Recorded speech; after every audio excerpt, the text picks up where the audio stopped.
Hello everyone. पिछले video में हम बता रहे थे कि अगले वीडियो में हम बताएंगे आपको कि कैसे इक्वेशन को बैलेंस किया जाता है, क्या बेसिक रूल्स है इक्वेशन बैलेंस करने का, and how to balance chemical equation, यानी रासायनिक समीकरण को संतुलित करना। सबसे पहली बात है कि क्या जरूरी क्यों है रासायनिक समीकरण को संतुलित करना। तो कोई भी अभिक्रिया या रिएक्शन होता है तो वो एक नियम का पालन करता है, लॉ ऑफ केमिकल कॉम्बिनेशन, यानी रासायनिक संयोजन के नियम। तो दो नियम है इसमें, एक है मास कंजर्वेशन और लॉ ऑफ इक्वल प्रोपोर्शन, यानी स्थिर अनुपात का नियम और द्रव्यमान संरक्षण का नियम। इसका अर्थ ये हुआ कि किसी भी रासायनिक अभिक्रिया में जितने भी पदार्थ यानी जितने भी सब्सटेंस भाग लेते हैं और जो नया चीज बनता है, ये दोनों का अनुपात भी बराबर होता है और द्रव्यमान यानी मास भी बराबर होता है। अब यहाँ अगर आप देखेंगे तो किस तरह से लिखा जाता है, और एक केमिकल इक्वेशन से बहुत कुछ पता चलता है कि आप किस चीज को किस रेशियो में मिला रहे हैं तो क्या बनेगा। जैसे हम उदाहरण देते हैं एक छोटा सा, कि हाइड्रोजन को ऑक्सीजन के साथ मिलाएंगे तो वाटर बनेगा, और इसी हाइड्रोजन को ऑक्सीजन के साथ मिलाएंगे तो हाइड्रोजन पेरोक्साइड बनेगा। एक जल है, दूसरा हाइड्रोजन पेरोक्साइड, ये दवाई है।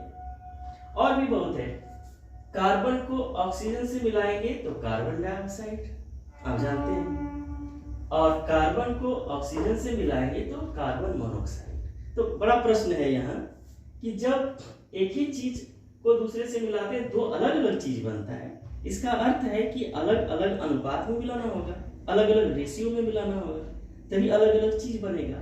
यही केमिस्ट्री की विशेषता है कि एक दो चीज को आपस में अलग अलग रेशियो में अगर आप मिला देंगे तो अलग अलग चीज बनेगा, और ये चीज आपको रासायनिक समीकरण से ही पता चलेगा कि कौन सा चीज किस रेशियो में आप मिला रहे हैं। तो बैलेंस करने के लिए सबसे पहले आप ये जानिए कि इसमें क्या चीज है। कुछ इक्वेशन को हम लिख के रखे हुए हैं, जैसे कि C+O2 = CO2। तो यहाँ ये एरो जो है, ये एरो शो करता है इधर जो चीज है वो, इसमें तो एक वाला हम लिखे हैं, ये एक से ज्यादा भी हो सकता है, उसको प्रोडक्ट कहते हैं यानी उत्पाद, और एरो के इधर जो भी है यानी इस तीर के निशान के इधर, इसको कहते हैं रिएक्टेंट और अभिकारक। क्लियर है?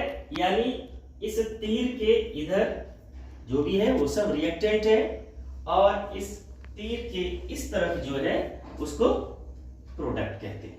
ठीक है, यहाँ प्रोडक्ट दो है, सॉरी रिएक्टेंट दो है, प्रोडक्ट एक है।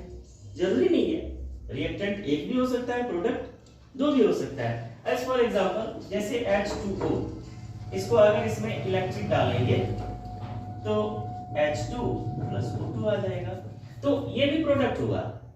ऐसा नहीं कि दो है कि ये रिएक्टेंट होगा, नहीं, ये प्रोडक्ट है और ये रिएक्टेंट है। हमको लगता है आप समझ पा रहे हैं इस चीज को। अब हम असल मुद्दे पर आते हैं, असल टॉपिक पे आते हैं, जो हमारा टॉपिक था कि बैलेंस कैसे करते हैं।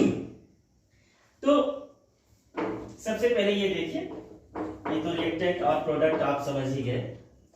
बैलेंस करने के पहले दो तीन चीज को ध्यान में रखिए, चाहे रिएक्टेंट एक हो दो हो, अब प्रोडक्ट एक हो या दो हो, आपको ये देखना है कि रिएक्टेंट साइड में या फिर अभिकारक साइड में कोई एक एलिमेंट कितना है, नंबर ऑफ एलिमेंट, कितना आइटम है उसका, और उधर कितना है। अगर फर्स्ट को देखिए तो देखिए इसमें कार्बन, दोनों मिला के कार्बन एक ही है, इस तरफ भी देखिए कार्बन एक है, नो प्रॉब्लम, सही है। इधर ऑक्सीजन यहाँ नहीं है, यहाँ है, दो ऑक्सीजन, यहाँ भी दो ऑक्सीजन, नो प्रॉब्लम। तो इसको कहेंगे कि ये समीकरण बैलेंस्ड है। क्लियर? दूसरा इक्वेशन लीजिए, C+O2 CO यानी कार्बन मोनोऑक्साइड। यहाँ कार्बन एक है, यहाँ ऑक्सीजन दो है, लेकिन यहाँ कार्बन एक है, ऑक्सीजन भी एक है। तो यह एक चीज ध्यान में रखना होगा बैलेंस करने के लिए। शुरू कहां से करें? सबसे पहले ये देखिए कि कौन चीज कम है, कौन चीज बिगड़ा हुआ है, पहले उसको ठीक करेंगे। जैसे यहाँ कार्बन सही है, कार्बन सही है, ऑक्सीजन 2 है लेकिन यहाँ ऑक्सीजन 1 है, तो पहले ऑक्सीजन को ठीक करेंगे। तो कुछ खास नंबर को आपको चुनना होगा। जैसे ऑक्सीजन 2 है तो यहाँ ऑक्सीजन 2 होना चाहिए। तो आखिर ये 2 हम कहाँ लिखेंगे? इस 2 को किसी भी इक्वेशन में इस पोजीशन में नहीं लिखेंगे, यहां भी नहीं लिखेंगे। कोई चीज नंबर डालना है तो यहां भी नहीं लिखेंगे, यहां भी नहीं लिखेंगे। जब भी लिखेंगे जस्ट उस नंबर के पहले, चाहे जहां भी लगाएंगे। अगर यहां लगाना है तो यहां लगाएंगे, यहां लगाना है तो यहां लगाएंगे, यहां भी लगाना है तो यहां लगाएंगे। अगर इस पोजीशन में लगाएंगे तो ये जो भी नंबर, सपोज कीजिए हम यहाँ ऑक्सीजन 2 है तो हम 2 लगा दिए, तो मेरा ऑक्सीजन ये 2 इस पे भी गया, इस पे भी गया, यानी 2 ये 2 कार्बन के लिए भी है और ये 2 O के भी लिए है। तो ऑक्सीजन कितना हो गया 2 और कार्बन कितना हो गया 2।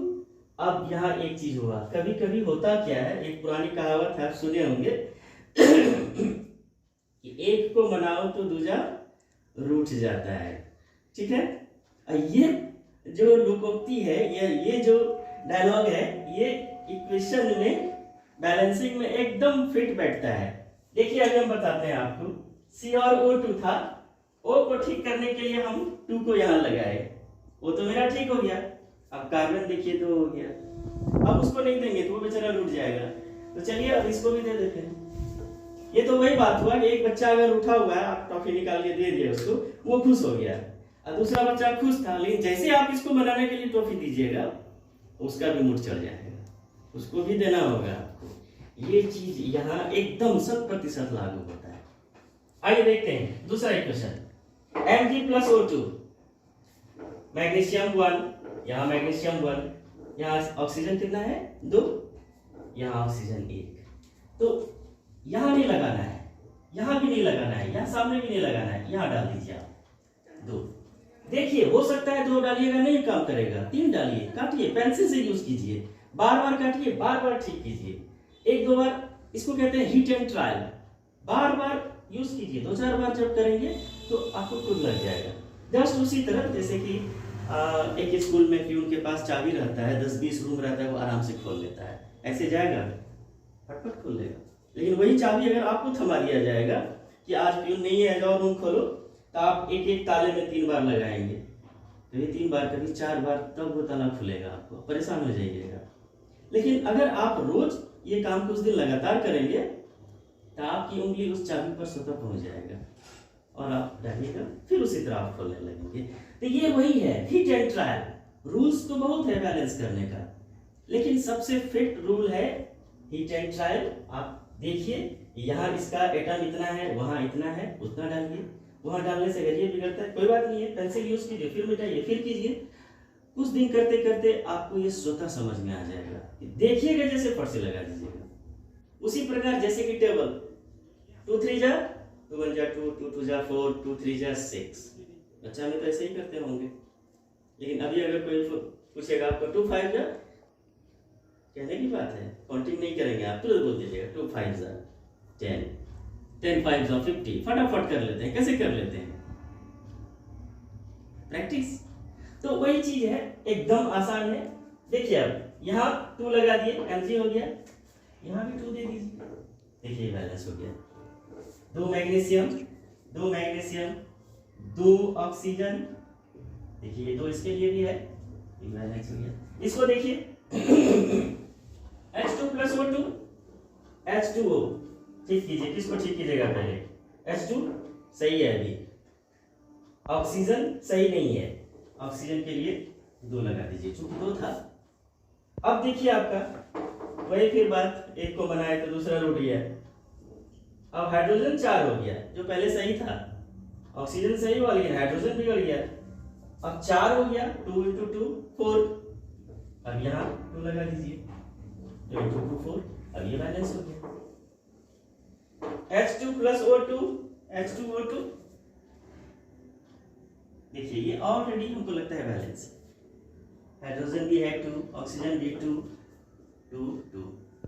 इसको देखिए, नाइट्रोजन प्लस हाइड्रोजन अमोनिया, इसमें एक भी बैलेंस नहीं है। नाइट्रोजन 1, हाइड्रोजन 3, तो क्या कीजिएगा, क्योंकि ऑड इवन का चक्कर है तो पहले इसको पकड़िए आप, क्योंकि हाइड्रोजन 2 है, यहाँ हाइड्रोजन 3 है, तो जस्ट लाइक एक एलसीएम टाइप कर लीजिए, ये 6 में बैलेंस हो जाएगा। 2 3 जा 6, यानी 6 से दोनों, तो 6 करने के लिए आप यहाँ 2 लगा दीजिए, 2 3 जा 6, और यहाँ 3 लगा दीजिए, 3 2 जा 6। अब देखिए हाइड्रोजन बैलेंस हो गया होगा, 3 2 जा 6, 3 2 जा 6। नाइट्रोजन लेकिन 2 हो गया, नाइट्रोजन ऑलरेडी 2 है। इसको भी उसी तरह यहाँ अगर आप 2 लगा देंगे तो 2 हाइड्रोजन 2 क्लोरीन बैलेंस हो गया। तो ये बहुत आसान है, इसमें सिर्फ वही ध्यान में रखना है। देखिए आप इधर का टोटल जोड़िए, इधर का टोटल देखिए, अगर 2 लगाते हैं तो ये बैलेंस हो जाएगा, 3 लगाएंगे तो ये होगा कभी कभी, और ज्यादातर 2 और 3 में ही होता है, कभी कभी आपको 4 में जाना पड़ेगा। तो इस तरह अगर आप प्रैक्टिस करेंगे सोच सोच के, आसानी से आप समीकरण को संतुलित कर सकते हैं। तो कोशिश कीजिए, एकदम आसान है। फिर मिलते हैं अगले वीडियो में। Okay, thank you.